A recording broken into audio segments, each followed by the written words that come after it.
Good morning. Welcome sa Edlung Farm.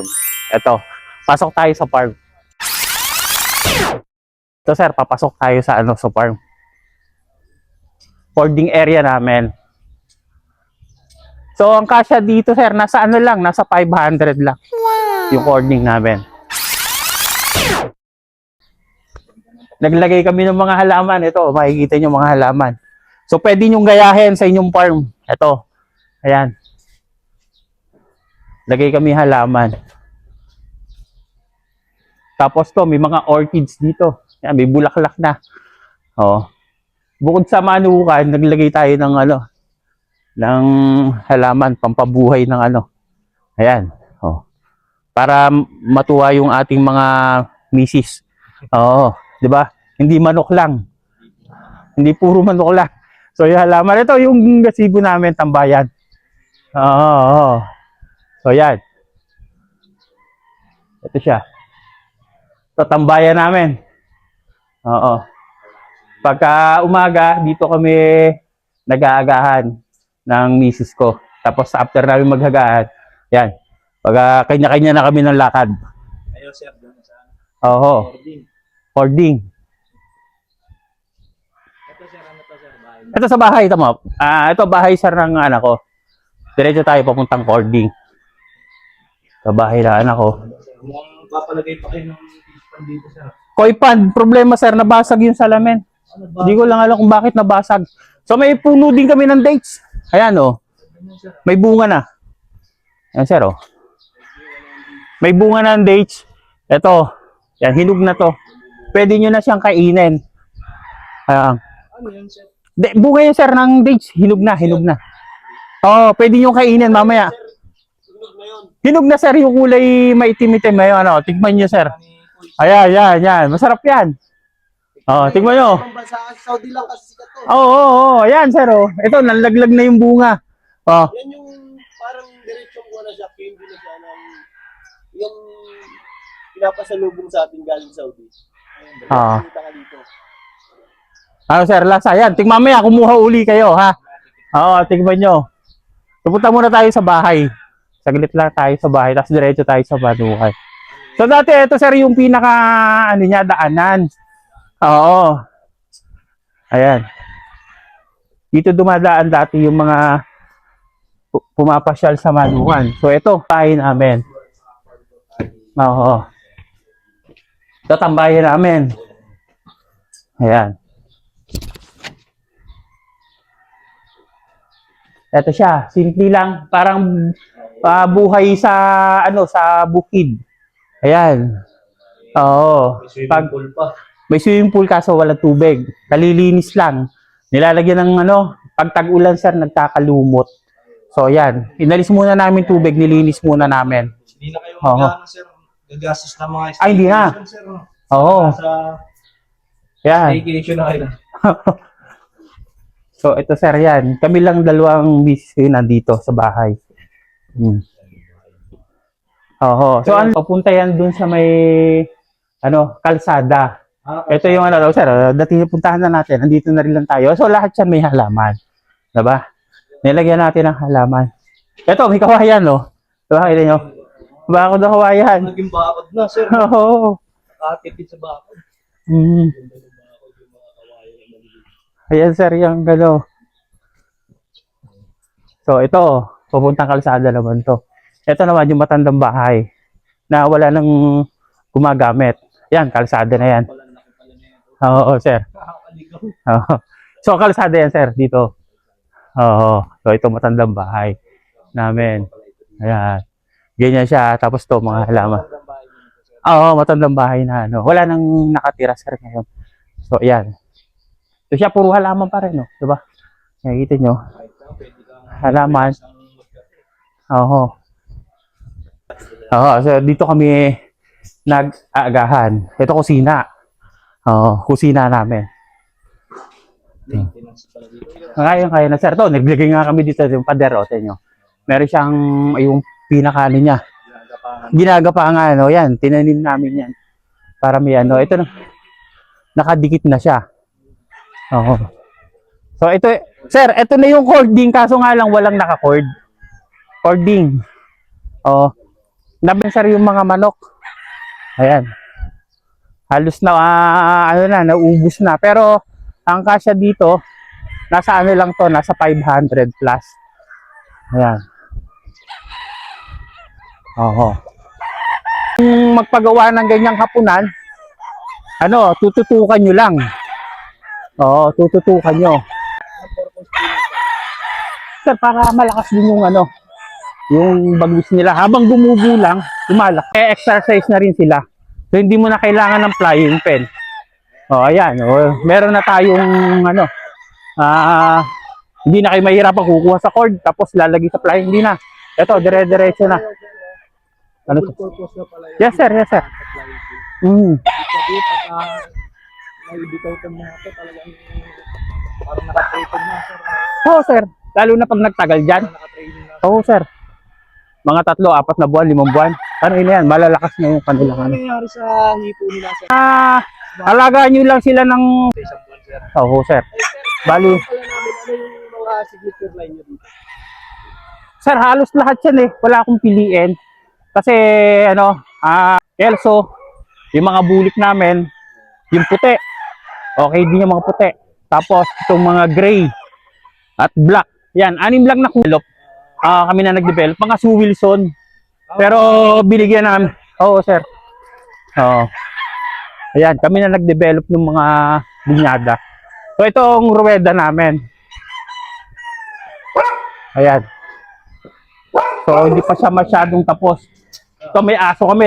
Maingay, sir, yung aso. Ayan. Ito yung, cording namin. Makikita nyo, may damo na. Kasi walang, mataas na damo. Wala nang naka-cord. Kaya hindi na may-maintain. Ito, kita nyo. Ito, katatabas lang. Kaso nga lang, mabilis humaba damo. Eh, wala na siyang naka-cord. Kaya hindi na nadadaanan minsan. Lamig tignan, no? Ito, alocaria. Yung pine tree. Oo, sir. Kaso nga lang, kailangan, yung pagtatanim nyo, hindi dikit-dikit. Kasi nagkakameron na rin siya ng, ito dati, yun nga, may mga puno dyan dati ng mangga, tsaka dwarf coconut. Kaso nga lang, inalis ko, kasi masyado na silang masanga. Oo. So, yan, sir. Sir, pwede ba tayo mamawak ng mga sir, mga manok? ilang linyado niyo, sir? Oo. Sandali, sir, papa-assist lang ako. Oo, pasuyo nga, pa-assist. Hindi niyo, sir, mga pambido natin, sir. Oo. Ay, dito, sir. Parang halo-halo na ata din. Ito, sir, ito mga Gilmore. Oo. Kami na yung nag-develop lahat ng linyada. Oo, sir, ito Kelso. Yan, Kelso. Tapos, ito Gilmore. Yan. Ito bulik. Oo. So yan, marami kami sir linyada. Bali yun nga, 6 yung linyada namin na andito. Kasi, pero wala kaming yung mga pogi.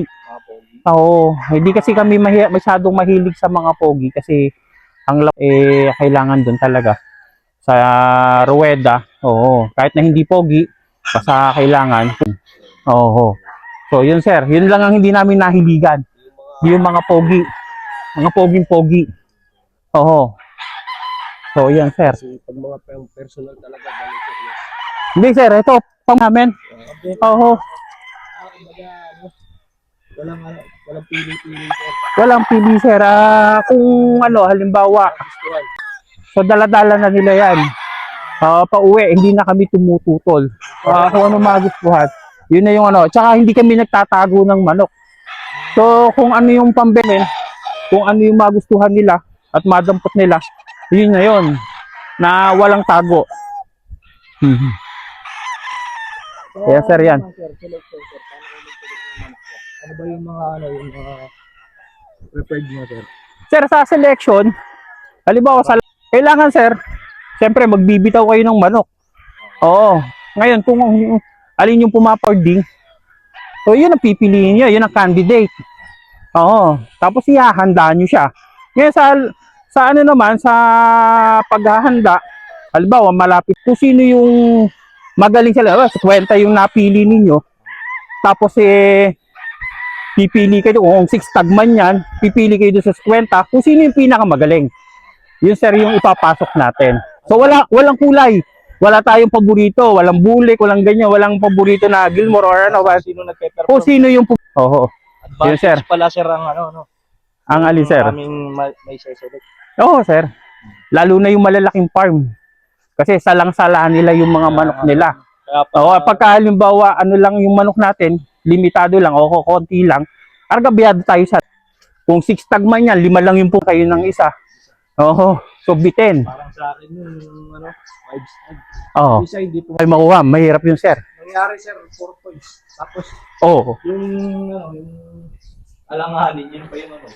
Yung Na-disgrasya. ayun na disgrasya, yung ano. Yung pagkakataon sir na wala. Oo. So yun sir. Sayang sir. Iba yung marami talagang manok na pamimilian.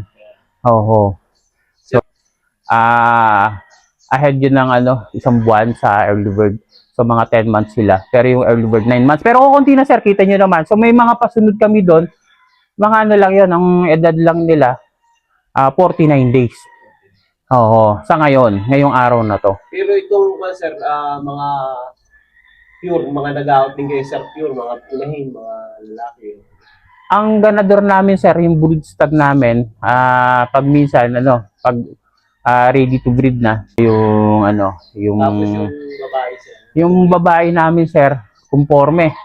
Pagka yung sariwang-sariwa balahibo, pero pagka medyo nagda-dry na balahibo, mababa na yung presyo niya. Nagbibigay, walang minimum sir. Ayun ang maganda sir, bali walang minimum pag naggabi. Sir, kung ilan lang yung kaya, kung isa lang yung kaya, isa lang yung...